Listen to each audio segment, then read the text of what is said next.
আসসালামু আলাইকুম দাদা। তা তোমার নাম কি দাদা? আমার নাম জাহাঙ্গীর শেখ। আচ্ছা, তুমি একটা দোকান করেছো? হ্যাঁ দাদা, কিসের দোকান করেছো একটু বলুন, দর্শক শুনুক। এটা ইলেকট্রিক দোকান। লাইট সারানো, পাকা সারানো বা ইলেকট্রিক মালজালও পাওয়া যাচ্ছে এদিকে ঘোরান। দেখতে পাচ্ছেন দর্শক, বিশাল মালজাল তুলেছে, আরও মালজাল আসবে।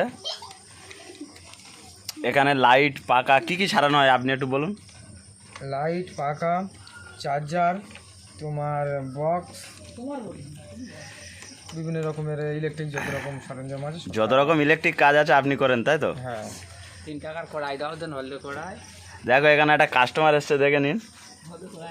হলদে কড়াই নেবে? হলদে কড়াই তো পাওয়া যায় না, এটা ইলেকট্রিক দোকান। ও ভুল করছে। আচ্ছা, ওই দাদাটা কিসের জন্য এসছে? ওই টোটোর বক্স সারাতে এসছে।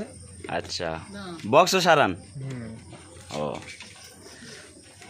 ঠিক আছে, সবাই আসবেন দোকানে আসবেন সবাই, মালজাল সারাবার জন্য। বিভিন্ন রকমের লাইট, পাকা, যত ইলেকট্রিক জিনিস আছে সব কিছু সারানো হয় এখানে।